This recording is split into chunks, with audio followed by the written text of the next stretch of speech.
if nothing else, go away from here and choose kindness.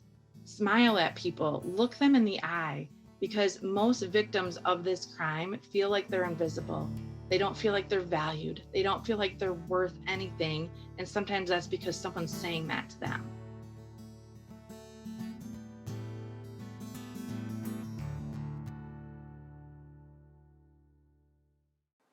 Hey guys, this is Austin Hill, pastor at High Point Community Church. It's good to be with you here today. Welcome to the first of what I hope to be is 12 episodes or more of something called the Kingdom City Conversations. And this all started from a initial conversation with someone who you're about to hear from named Jennifer Amo. She is the founder of a non-for-profit called Warning Lights, and Warning Lights seeks to raise awareness and educate people on the dangers of human trafficking and just kind of bring to the minds of families some of the things to be aware of with social media and internet usage and just some of the lures that are out there. Well, we started talking, and we were supposed to have her come and talk to our youth group here at High Point Community Church back in January, back in, I think it was November, October, and things just didn't work out, and so we were trying to figure out another way we could do it, and I brought up the idea, what if we did some kind of like live interview and a podcast or something? So, the conversation continued, and we ended up doing an interview today. And from what you're about to see is some of that, all of that interview, and just through some of the things that have been mentioned and said. But really, the whole Kingdom City Conversations came from that initial conversation of like just interviewing her and finding out what she's doing in the community and in the broader state of Michigan and around the country with her organization. And I thought, what if we interviewed once a month, different people who are serving in God's kingdom, and that's where this came to be. So this is it just kind of came together, and so once a month, every month, you'll get to hear from either someone in Grand Rapids, Michigan, or around the country that's doing wonderful things through non-for-profit and through just working in God's kingdom. So we hope this is a blessing to you. We hope this this session opens your eyes to some of the ways that you can impact your community, the ways that you can get involved, but also just to be in prayer for others who are really doing a lot of kingdom work. Because we want our city to be a kingdom city. We want our city to be working toward, ushering in the kingdom here and introducing others to Christ. So enjoy what you're about to hear, and then we'll wrap it up after this is done. So thanks for tuning in, and we'll see you soon.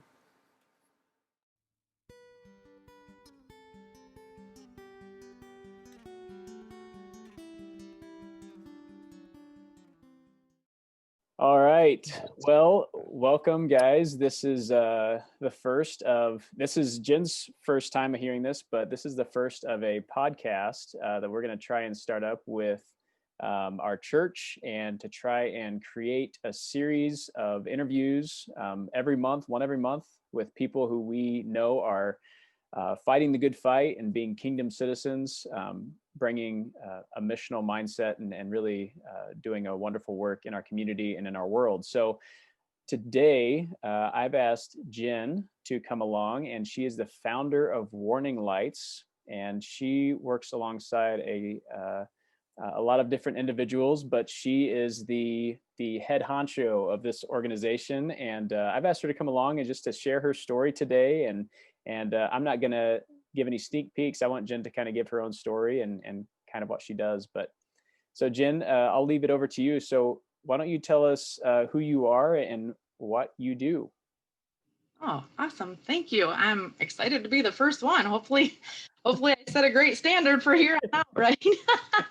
Well, yeah, I'm honored to be here. My name is Jenn Amo, and like you just learned, I am the founder of Warning Lights. Warning Lights is a preventative approach to raising awareness about a crime called human trafficking. My last name may sound familiar for some of y'all out there because I call him my hottie husband, but my husband, Matt, is actually the PE teacher at Nichols Intermediate School, if anybody goes to Byron Center Public. So that might ring some bells for some people. But yeah, Matt and I have lived in the Grand Rapids area. We've been married for almost 20 years and just living the dream here. Go Bulldogs, right? So we Warning Lights is something that we never thought that we would be a part of, that we would be missionaries fighting human trafficking. However, um, if I had time to go through my testimony, which I would love to share with y'all sometime, but it's amazing how God has paved the road for this since I was a child and I had no thinking clue that this was his plan.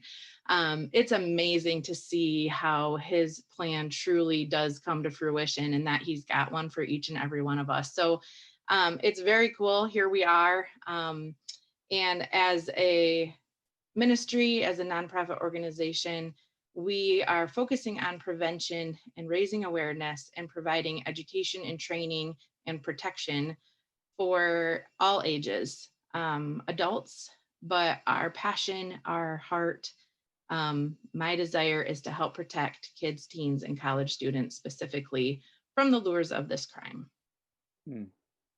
That's good. Thanks for sharing some of that. It's always good to kind of just hear your passion and some of what makes you you. And it's so cool to know, what you're doing in our community. And I guess for those listening today, what really like drew you into working with folks involved in human trafficking? So, to be totally honest, I'm a PK, a pastor's kid. I grew up in the ministry. And if you would have asked me all growing up if I was going to go into the ministry as an adult, I would have said thanks, but no thanks. I witnessed ministry. It's tough. Don't get me wrong, there's tons of blessings, right? But when you are working in full-time ministry, it's tough. It's a calling, and it's something that um, a lot of people don't realize how much time and effort is actually put into it. However, growing up as a pastor's kid with an open door policy at our house, I learned young that we love everyone, we are kind to everyone, and most importantly, that we all make mistakes. Each and every one of us sins every day. And we learn forgiveness, we learn patience, we learn understanding. But in the realm of that, back in 2013, I learned that human trafficking was happening in the United States. I went to school, I went to college, I had heard of human trafficking, but for some reason it had always been portrayed as being in other countries, third world countries, over there is where this crime is happening. Yeah. 2013, I learned that it was happening in the States, and I was taken back. I'm not much of a stats person because, especially with human trafficking, the numbers are so skewed because it's so underreported. But there was one stat that knocked me off my seat. It was from the US Department of State, and it said back then that about 800,000 people are legally trafficked every single year. Wow. 800,000. I sat there and I was like, you've got to be kidding me. But it's the second part of that stat, which is about 50% of those are minors. Wow. Oh, Pastor Austin. Unreal. Or be still. I heard that and God lit a fire in my heart in that instant. If I'm going to be honest, I got mad. I said, hundreds of thousands of kids are being lured into a crime called human trafficking, and no one is talking about it. It's for real. I left that day and honestly was mad. I had this feeling inside of me. I'm a very bold, I'm a doer, I'm a fighter, I will speak my mind, sometimes not the best choice, but I do. But this lit something in me that did not sit well. I didn't do anything at first. A couple weeks later, it still was bothering me. And I was like, there's got to be something out there. I want to learn more. So I went to good old Google and I typed in human trafficking awareness for kids, nothing. Teens, nothing. College students, nothing. Adults, 3 to 5 options came up across the whole United States. Wow. I sat back and was like, oh, my heart be still. I just learned that this is the second fastest growing organized crime in America today. Hundreds of thousands of kids are being victimized by it, and there is nothing out there. Zero. I felt that passion. I had no clue what was going on. And if I'm going to be totally honest with y'all, some people believe this, some people don't. You can take it for what it is, but it's the truth of my story. About 6 weeks after that initial learning about the crime, I was driving down the road in Grand Rapids area, and I heard the Lord say to me, Jen, I want you to fight human trafficking, and I want you to help protect our kids, teens, and college students. It it was the loudest thing I've ever heard. And again, you don't have to believe this part, but in my car, I pulled over in the next parking lot and checked my back seat to make sure Christ wasn't sitting back there because it was that loud. Wow. I was shaking. I called my husband from that parking lot and said, I don't know what's going on, but I have to do something about this. Like, I cannot just sit here. And he said, yeah, I'm all for it. Do what you got to do. I firmly believe it. And I knew that when God calls you to do something, I knew my response was simple obedience. I know that. I believe that. I trust that. Didn't know what that looked like. Mm-hmm.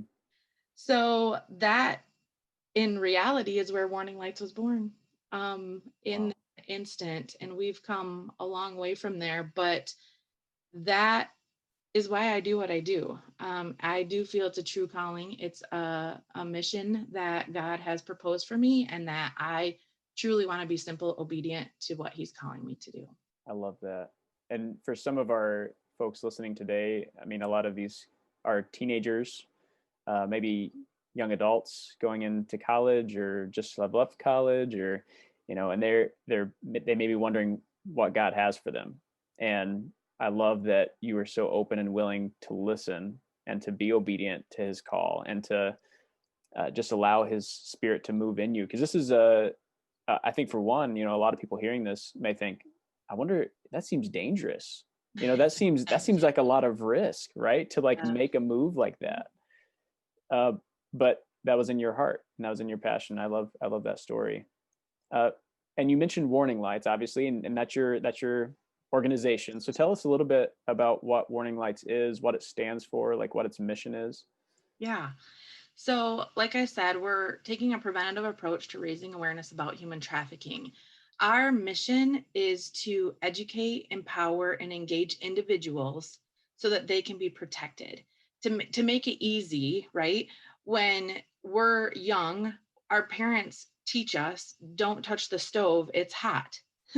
They Mm-hmm. We tell kids about the danger to protect them from it.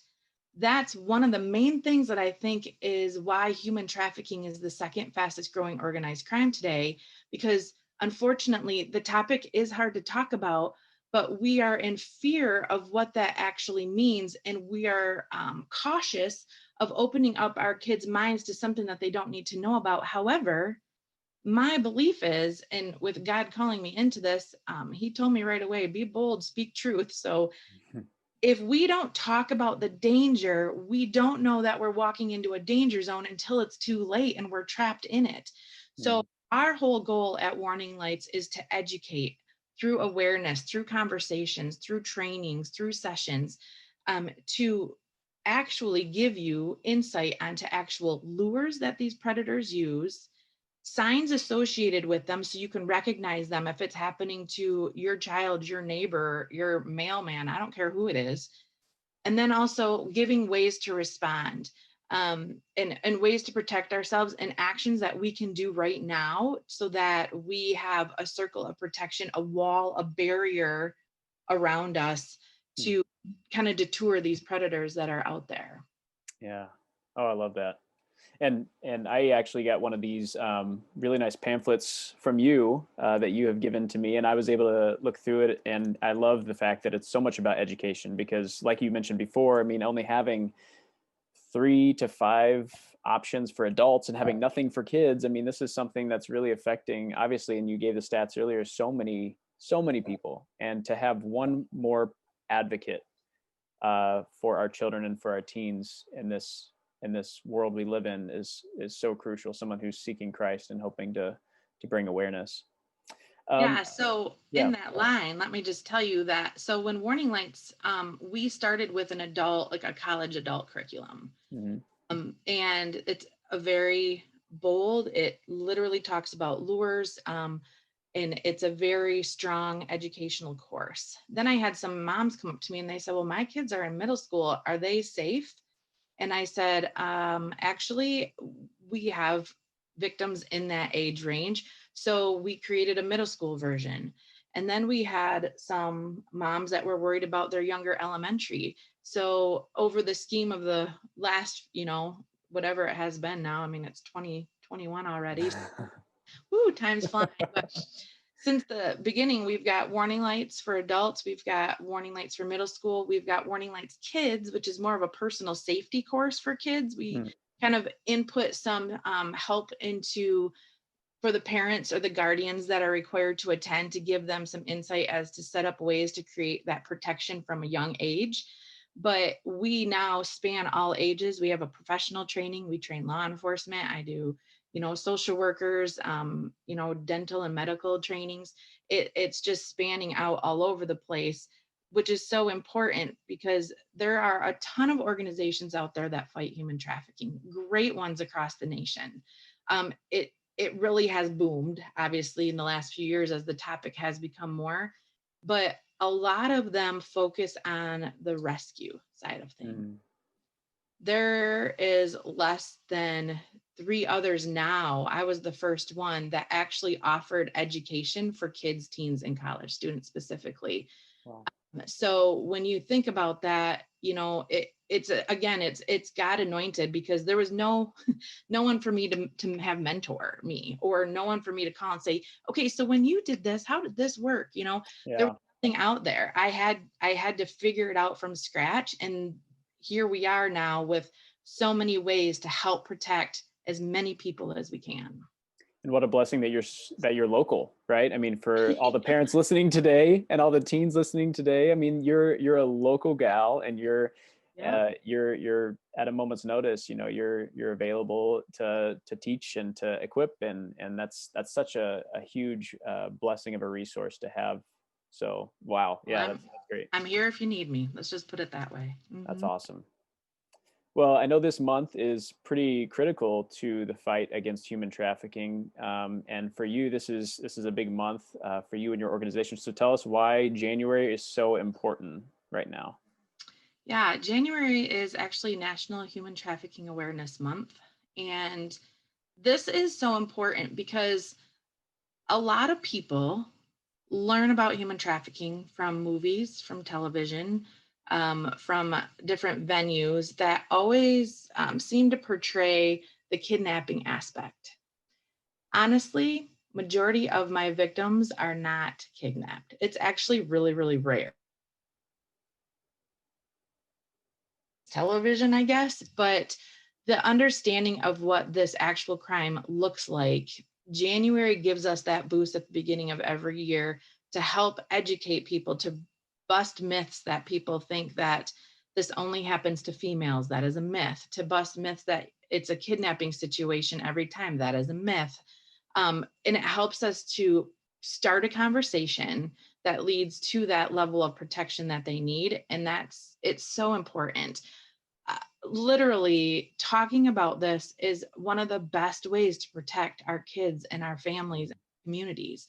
Having conversations about it, offering ways to get help, offering a place of safety. So if someone does feel like something's happening to them, there's a fear of being judged, and our world is so quick to judge. Right. But if we can talk about it, we create that open door of safety for someone to say, hey, I think I need help.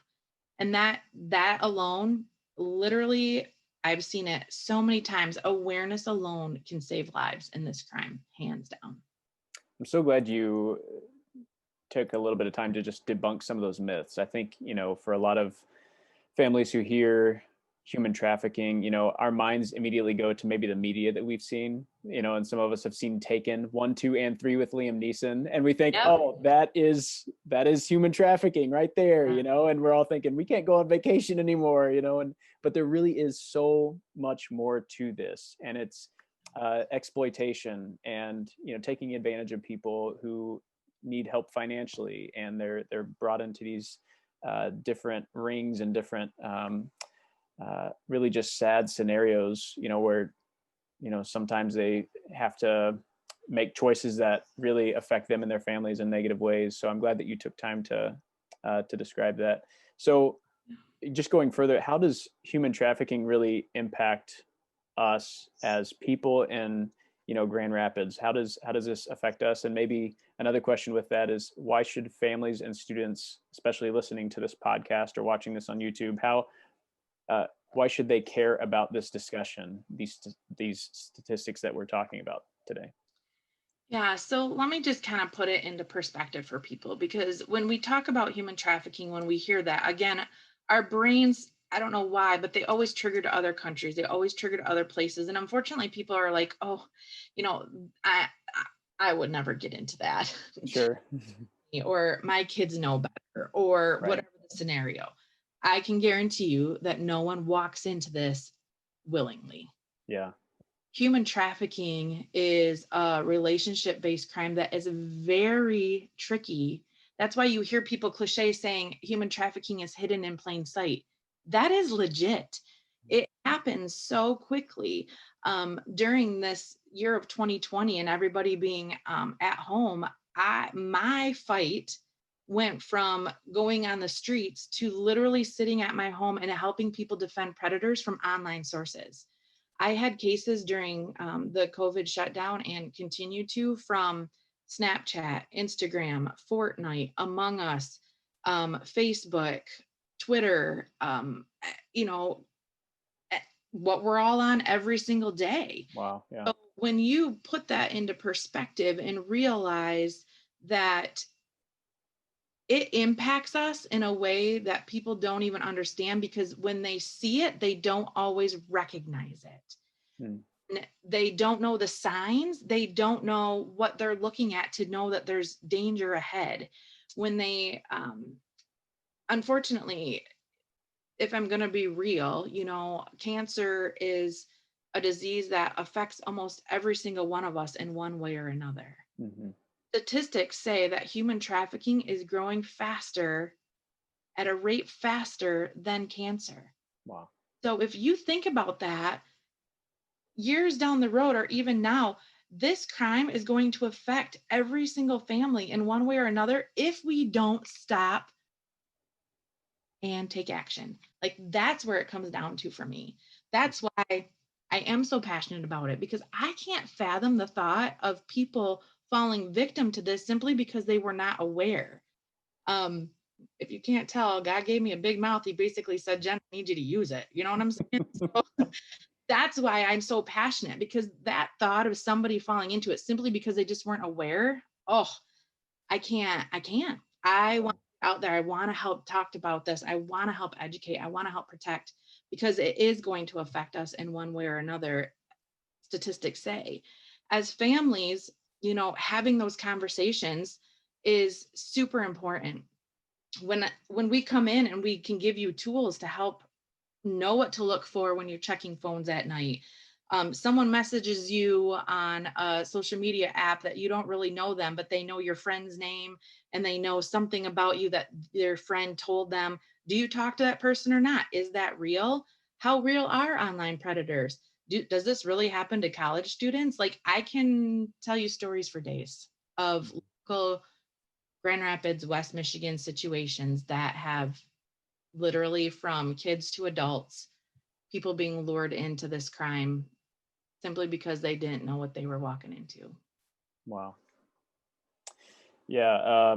And I know for families listening today, I mean, they have to be thinking, okay, so there's this whole world of human trafficking, right? There's so many ways that uh, my kids can be affected, my college student can be affected, we can be affected as a family, and I know there might be a lot of fear in hearing that. So I mean maybe and this is kind of maybe branching off a little bit, but maybe go a little bit deeper even, and maybe some of the things that and I know that you would probably do this in another session, if people really want to know more and be trained more on this, but maybe a few examples of ways that we as families should be aware of what's going on in our kids' lives, or what's going on in our college students' lives, or maybe uh, some different ways that people are being trafficked or being lured or exploited, just for our listeners. Absolutely. So, the first thing is that most of our victims right now that are happening is through online or virtual resources, different venues, because everybody got shifted to that, forced to that, right? Mm-hmm. With the shutdown. So most of our action is happening on different apps, different gaming systems, situations like that. For instance, um, we had a situation where I had a 13-year-old girl that was chatting with friends on Snapchat. And for parents who don't know, I'm sure all the teens on here do know, there is Snap Map built into Snapchat. You can set your settings to make your location private, but you have to set them to that. They don't automatically default to that. Mm-hmm. So this young girl was chatting. Her and a couple of friends asked their moms if they could be dropped off at Rivertown Crossings. Okay, Granville, we all know where that is. And they were just going to go to a few stores, grab some food in the food court, and then their parents were going to come pick them back up. Actually, the mom said that they were staying around, but they didn't want their daughters to know that they were staying around. So they just told them that they could go for an hour or two and then they'd be picking them up. So one afternoon, I got a phone call because this young girl had been chatting with a friend. His name was Justin, and he lived just a couple cities down from here. He was one grade older than her. And they had been chatting for a lot of months. The mom actually is like, "Oh, I had heard his name. Yeah, he seemed like a nice boy by what she was saying," but the mom never investigated the conversations, anything like that. Well, her friends, I'm part of multiple schools curriculums in the area, and so I'm in a lot of schools on a regular basis. Not this year, unfortunately, but I usually. But I had been at those girls' school, and they had heard me talking about some stuff. So they were sitting in the food court at Rivertown Crossings eating the Chinese that they had gotten there, and this, um, to be kind, this gentleman walked up to the table, full adult, and said, "Hi, Lexi." And she said, "Hello." And her friends were like weirded out. And she goes, "Can I help you?" He goes, "Don't panic. I'm Justin." She looked at him and she goes, "No, you're not. Justin is 15." He goes, "I know, I know. I thought if I told you my real age, you wouldn't want to chat with me, but we're soulmates. We're such good friends. Like, I Wow. just had to come see you." He found her using SnapMap. Wow. Knew she was in Rivertown Crossings. She had shared so many pictures with him. He knew exactly what she looked like. He asked her the day before, "What's going on tomorrow?" "I'm going to the mall with my friends." This gentleman was on a list from another state and had flown to Grand Oh Rapids. my goodness. This is why we talk about this. This is why we educate parents on apps, on protecting, on using parental controls. This is why, just for another instance, I teach Ferris at Ferris State University. I teach all of their hospitality students at some points that they take the warning lights training. And some of those hospitality students then go out and work in hotels, which is a great way to arm and protect. I did a session at Ferris State, and some of those students ended up having a weekend invitation to a local get together on that weekend, and a couple of them wanted to attend.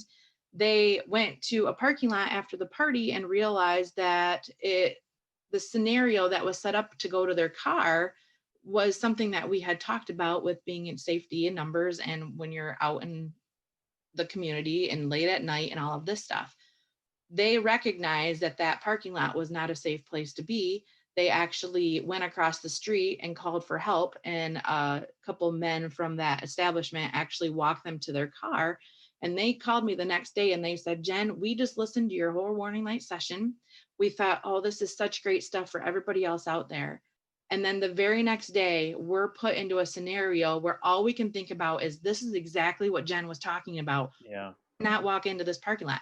I'm not kidding when I say awareness saves lives. I've seen it happen over and over again. My goal is never to instill fear. That is not why we talk about Mhm. it.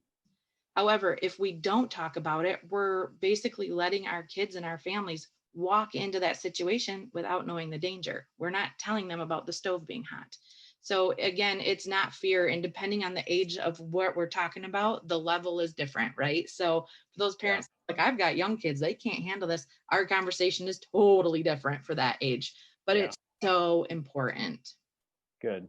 No, I love that. And those are great ways of real world scenarios, things that we just don't often think about. And a lot of times it's uncomfortable to talk about those things. And I get it. I mean, I know for a parent of a young child right now, I understand one day I'm going to have those kind of conversations, and it Yeah. is uncomfortable. But there are people out there who we know are training themselves to take advantage of other people. So why shouldn't we be taking the time to train ourselves and make ourselves more aware? So I love that you pointed that out. Um, so I guess and leading, and I'll jump to another question I had for you, and then we'll come back to the one I previously had for you. But if we say we know someone trapped in some kind of cycle or that is being taken advantage of, how can we help them? What are some ways, some real ways that we can assist them?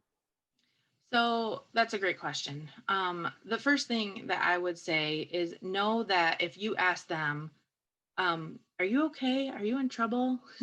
Is there something I can do for you?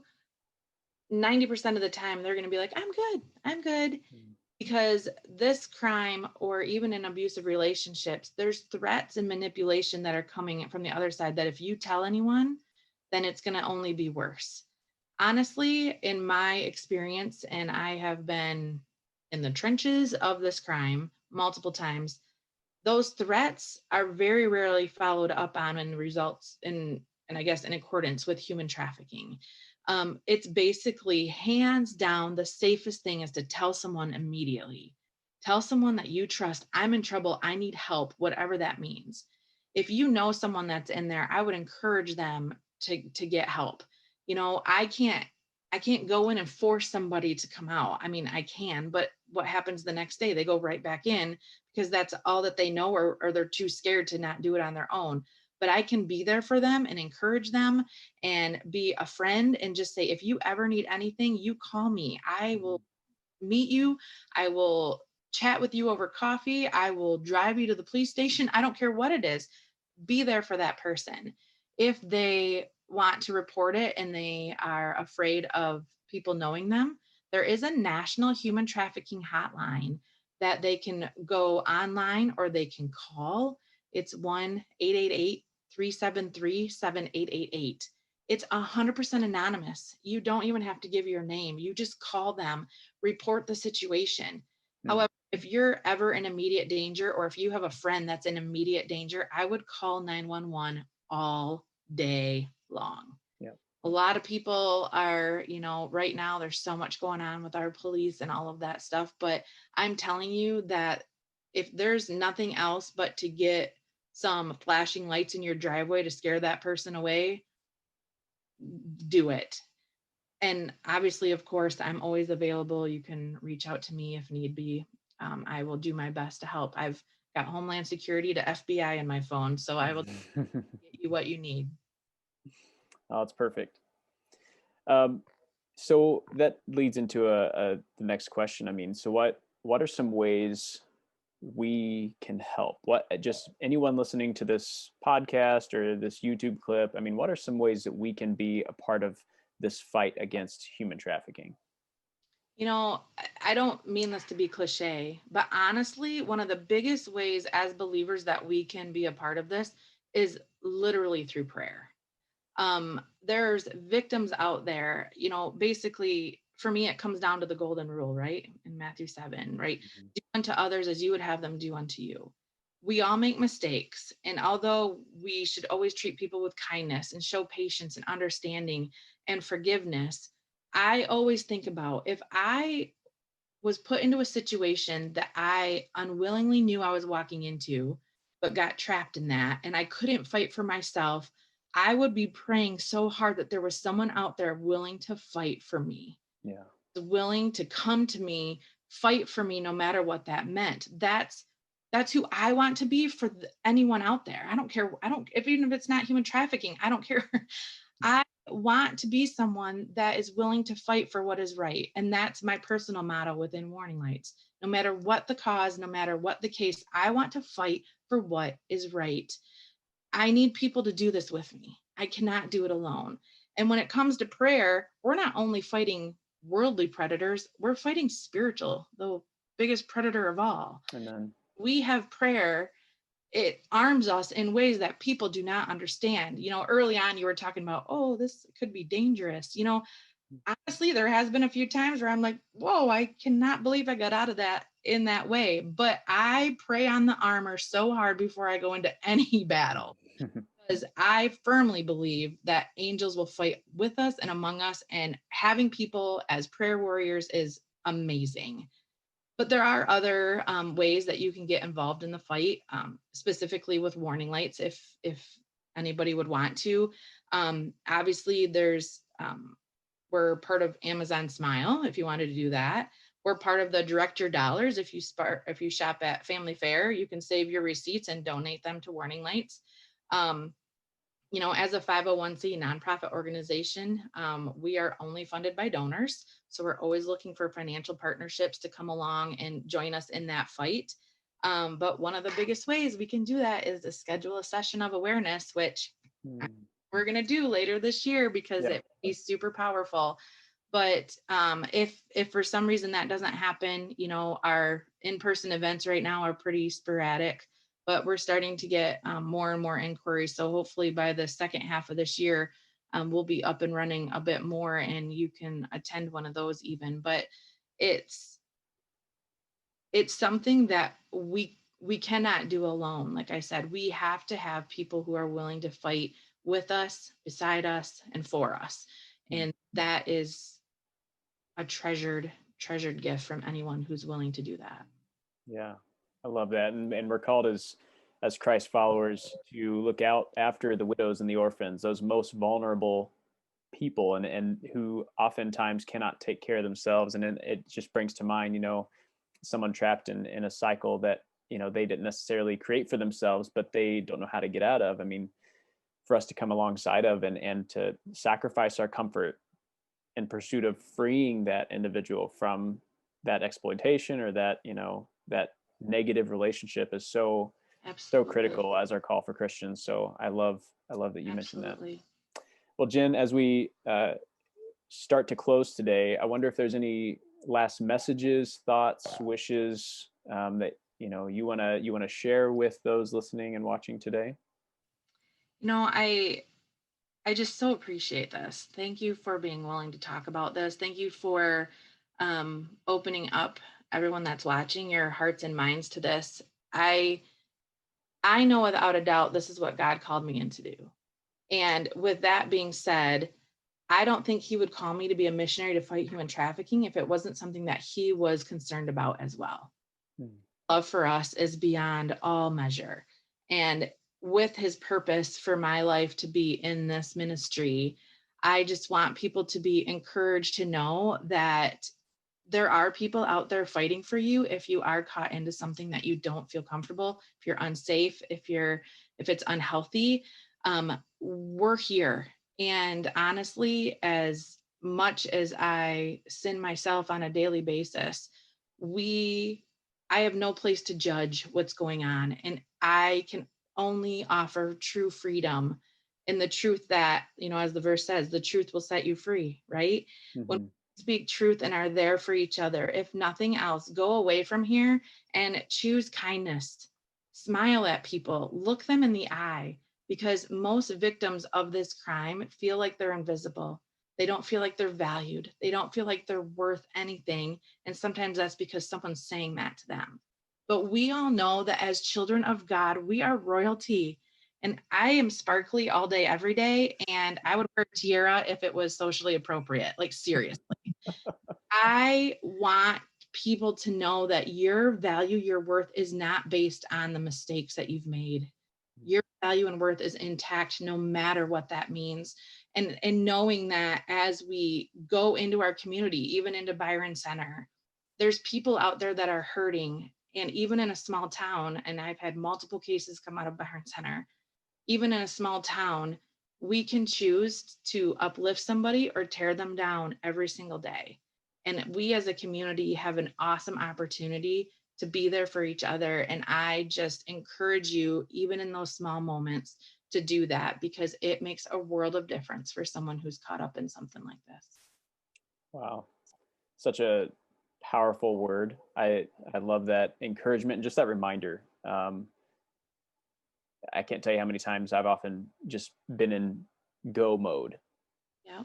Where you have an errand to run, you have a place to be, you have a meeting to get to, and you aren't even thinking about your mission as a Christ follower, and to literally bring Jesus into the places that you are going.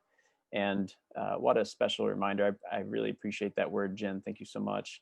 And for those listening, as we wrap up, what's one way they can contact you, or maybe they can find you through social media or something? Oh, yeah, that would be great. Social media, we're Warning Lights. You can find us on Facebook, Twitter, Instagram, or you can go to our website, which is warninglights.org. There's actually that brochure that you held up earlier is available for print on there. The Get Involved page, if you want to learn more about some of those options or how to donate. And then there's also just some information about the crime itself, and the hotline numbers there. So it's a great resource. But anybody that has any questions, any need to reach out anytime, go right ahead. Through any of those avenues is fantastic. Wonderful. Well, Jen, I really appreciate your time together with us today, and certainly the information was wonderful to receive, and just the reminders that we received through this call. Do you care if I pray for you and Warning Lights as you? Oh, please. I would love that. Please. Awesome. Let's pray. God, we thank you for this day, and we thank you just for your hand at work in this world. Lord, when you created this world and everything in it, you called it good. And we know that you still see it as such, Lord. We know that sin has broken so many lives and so much of this ordered beauty. But Lord, you have called us to be a part of that restoration. Lord, I thank you for Jen. I thank you for her missionary call to rescue folks from bad situations, from bad relationships, that in this fight against human trafficking, that she has jumped in with 2 feet and not looked back. Lord, I know that there's a lot of unknown with 2020 in our rear view, and so much was put in jeopardy, I'm sure, just with her work. But Lord, you are faithful. And I pray a blessing over her and Warning Lights today, Lord, knowing that you will be faithful to her in 2021. And I pray that you would open up doors, open up opportunities for her to share her passion, for her to share her message, for her to share this message of reconciliation and restoration and safety and freedom. And I pray that those who are listening and watching today would know that there is hope. If they are stuck in a situation, Lord, that is bad for them, if they can respond to this saying, that is me, I pray that you would help them to step out in faith and to make that one connection with someone. And if they are too afraid to step out and to ask for help, Lord, I pray that you would put people in their life that would see that they are hurting, and that they would step in faithfully and courageously into that cyclical cycle that is so harmful for them. Lord, I pray that you would continue to give us the ears to hear, the eyes to see, and the heart and the mind that understands and has faith in you. So God, we thank you for this time. Thank you for this conversation, and pray for blessings again on Jen and her organization. Lord, we thank you. It's in your name. Amen. Amen. Thank you very much. It was wonderful having you on here, Jen, and we look forward to being in touch with you soon. And for those of you who are watching and listening today, Jen and I have been trying to gather up some information and create some way that we can have some kind of like awareness training and some opportunities for folks in our community. So we look forward to potentially, having some kind of future partnership. That'd be great. Yeah, I love it. I would be honored. Yeah, thank you. Wonderful. Well, Jen, have a great day. Thanks for chatting with us today, and God bless. Yeah, thanks. All right, we'll see you. Bye.